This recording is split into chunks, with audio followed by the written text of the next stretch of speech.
Grafting YouTube MDNJ channel में स्वागत है किसान साथियों। आज मैं बताऊंगा आपको टिंडा की खेती किस प्रकार की जाती है। जैसे कि एक तो बेड विधि से कर सकते हैं और एक नाली विधि से कर सकते हैं। ये गर्मी के दिनों में अगर आप इसकी फसल लगाते हैं तो जैसे ही जून जुलाई आती है तो इसमें अच्छा रेट मिलने के चांस रहते हैं। अगर आप 1 एकड़ में इसकी खेती करते हैं तो लगभग आपको जो है इसमें अगर लाइन बनाएंगे तो उसका खर्चा आ जाएगा। ड्रिप वाला सिस्टम अगर करना चाहते हैं तो उसमें थोड़ा सा खर्चा आ जाएगा, और सिर्फ नाली के तरीके से लगाना चाहते हैं तो उसमें सिर्फ आपको नाली लगेगी। और खाद जो है गोबर की खाद का इस्तेमाल करते हैं तो उपज अच्छी मिलती है। किसान साथियों, कुछ चीज़ें ऐसी हैं जिनको अपन नज़रअंदाज कर देते हैं। अगर जैसे आपके पास गोबर की खाद नहीं है तो गोबर का भी इस्तेमाल कर सकते हैं, नाली में घोल कर डाल दें। टिंडा की खेती इस प्रकार की जाती है। गर्मी के सीजन में अगदी फसल लेने के लिए, टिंडा की खेती करने के लिए लगभग अगर आप उसका उपयोग करते हैं, क्या बोलते हैं, बेड विधि से, तो बहुत अच्छा रहता है। 2 से 3 ट्राली जो है आप जो है उसकी खाद डाल सकते हैं, गोबर की वर्मी कंपोस्ट वगैरह डाल सकते हैं अगर है तो। नहीं है तो आपको फिर DAP और यूरिया से काम चलाना पड़ेगा। टिंडा की एक अच्छी उन्नत किस्म की खेती होती है। टिंडा की अगती फसल करके आप लाखों रुपए कमा सकते हैं किसान साथियों। 1 एकड़ में लगभग करीबन ये आपका 1 किलो से लेकर 1.25 किलो से लेकर 1.5 किलो तक का बीज लग सकता है आपको। पौधे से पौधे की दूरी बस 1 फीट रखी जाती है, और लाइन से लाइन की दूरी लगभग 3 से 4 फीट, इससे ज़्यादा दूरी नहीं होना चाहिए। और घनी बोला रहती है इसकी। बहुत अच्छी खेती है किसान साथियों। ये ऐसे समय पे आती है जब सब्जी की कमी रहती है और उसी समय पर रेट मिल जाता है किसान साथियों। अगर आप कुछ चीज़ों का ध्यान रखेंगे तो बहुत अच्छा लाभ मिलता है साथियों। अगर टिंडे की खेती आप कर रहे हैं तो इन चीज़ों का खास तौर से ध्यान रखें। जैसे कि बेड विधि से अगर आप कर रहे हैं तो बेड के ऊपरी भाग में ही बीजा बोनी करें, और नाली विधि से अगर कर रहे हो तो नाली में भी ये ध्यान रखें कि बीजा ऊपर की तरफ रहे, सिर्फ नाली में पानी भर पाए।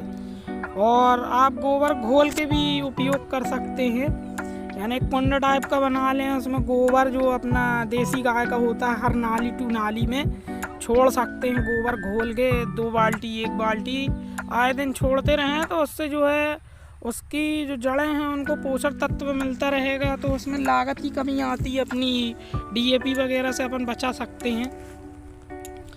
दूसरा किसान साथियों, इनमें जो रोग आते हैं इनके लिए आपको थोड़ा सा कीटनाशक का स्प्रे करना पड़ेगा। कोई भी आप किसी भी कंपनी का आप कीटनाशक का स्प्रे कर सकते हैं। फूल वर्धक के लिए जैसे 19-19 का स्प्रे भी करना चाहिए किसान साथियों। उसमें अगर 19-19 का स्प्रे कर लेते हैं आप तो अच्छा रिजल्ट देखने को मिलेगा आपको। और अपना कीटनाशक का जो स्प्रे करना है उसको एक विशेष ध्यान रखें कि घुमना रोग जब लगता है तो उसमें टिंडा की प्रजातियां बहुत महत्वपूर्ण होती हैं। जैसे कि महको का टिंडा है, श्री राम वालों का टिंडा है, जो एक से एक हाइब्रिड में आपको बीज मिल जाएंगे। आप ऐसी वैरायटियों का चुनाव करें जो वैरायटियाँ उत्तम मानी जाती हैं, जिनकी सफल हों, जो प्रजातियाँ सफल हों। जैसे महको की अच्छी कंपनी है, लेकिन मैं कंपनी का प्रचार नहीं कर रहा हूँ, बाकी वो आपकी मर्जी है। श्री राम वालों की भी अच्छी है। हाइब्रिड में अब एक से एक वैरायटियाँ आए दिन नाम बदलते रहते हैं। कभी कभी क्या है, प्रिंट आउट में नाम बदल के भी बेचते रहते हैं, और लोकल जो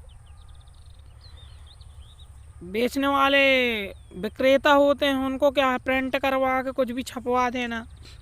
तो इन चीज़ों का ध्यान रखें। जो हाइब्रिड बीज होएगा उसकी कॉस्ट थोड़ी महंगी रहेगी, और किसी जानबकार इंसान से इसकी मालूमात ज़रूर करें कि भाई ये किस कंपनी का सही रहता है। जो हमेशा लगाता रहता है उससे ज़रूर एक बार सलाह मशवरा करें, दूर तक रिसर्च करें कि इसको जैसे कि मध्य प्रदेश में इसको लगाया जाता है, यूपी में, छत्तीसगढ़ में इसको हर एरिया में लगाया जाता है। किसान साथियों, टिंडे की एक ऐसी खेती है जिसको लोग अगर इसको कर लें, इसमें क्या भ्रांतियाँ बहुत हैं कि यार ये नहीं होता, वो नहीं होता। भैया देखो, अगर आपको मेहनत करना है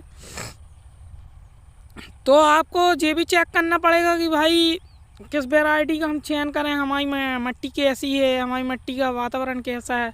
पता चला आपने हार्ड मिट्टी में लगा दिया और वो बीज था नरम मिट्टी का, तो उसका भी बहुत असर पड़ता है। इसको फिर आप बेड विधि से करें और एक बार है रोटोवेटर वगैरह और जुताई जो है 1 2 3 बार अच्छी गहरी जुताई करना चाहिए। अब किसान क्या करते हैं, हल्का फावड़ा से लिया और बस उठा के बेड बनाना चालू कर दिए, तो ऐसा नहीं है। अच्छा कम से कम 3-4 बार जुताई हो जाए उसमें, और गोबर की खाद की उचित मात्रा रहे। फसल अगर लेना है तो और सिर्फ नाम के लिए लगाना है तो किसान साथियों आप ऐसे भी लगा सकते हैं फेंक के वगैरह, है ना।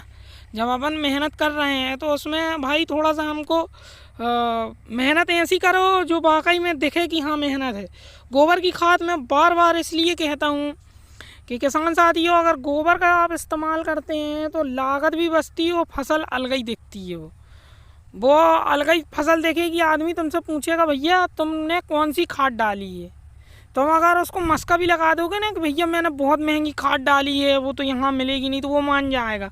क्योंकि गोबर की खाद का जो प्रकोप होता है ना, वो पौधे को ऐसा हरा भरा रखता है कि लोग देखते रह जाते हैं। मेरा प्रैक्टिकल है गोबर की खाद, इसलिए मैं बार बार बोलता हूँ गोबर की खाद का इस्तेमाल करना चाहिए। गोबर की खाद अगर 1 से 2 ट्राली का इस्तेमाल आप बेड विधि के लिए कर लेते हैं किसी भी फसल के लिए, तो बहुत अच्छी मानी जाएगी, आपकी लागत बच जाती है। और बीज का जो मसला है, आप बीज का चयन अच्छे तरीके से करें किसान साथियों। बीज थोड़ा महंगा लें और अच्छी क्वालिटी का लें। बीज के साथ साथ घुमना रोग लगने की भी समस्या रहती है। जैसे अभी मेरे को एक बार बता दिया गया रहा कि ये प्रजाति है, जे ऐसा है, जे वैसा हो, मैं लाया तो वो कुछ नहीं, उसमें घुमना रोग लगना चालू हो गया था। और एक बार नहीं 3 बार ट्राई कर चुका हूँ मैं, एक एक करके देख चुका हूँ कि भाई ये होता कैसा है। तो वो हर बार जो है उसमें घुमना रोग आ जाता है। तो ऐसे कंपनियों का चयन अच्छे से करें, देख सुन के आप जो है। टिंडा की खेती में सिर्फ पॉलिनेशन की समस्या आती, किसान साथी मधुमक्खी बुलाने के लिए आप शहद का स्प्रे करें और हर बार जो है फसल बदल के लगाएं। वैसे तो मेरा कहना है आप पहले 10-20 पौधे लगा कर ट्राई कर लें कि आपके यहाँ मिट्टी में सर्वाइव कर रहा है कि नहीं कर रहा है। वैसे ये मध्य प्रदेश में, दिल्ली वगैरह में और भी बहुत से राज्य हैं, ऐसे सब जगह हो जाता है ये। इसकी खेती कोई महंगी खेती नहीं है, इसमें ज़्यादा कोई दवाई ववाई का स्प्रे नहीं करना पड़ता। सिर्फ एक समस्या आती है किसान साथी है इसमें कि जब आप 3G 4G या 3G कटिंग करते हैं तो कटिंग से कुछ नहीं होता है, इसके अंदर जो है कीट पतंगे आना चाहिए।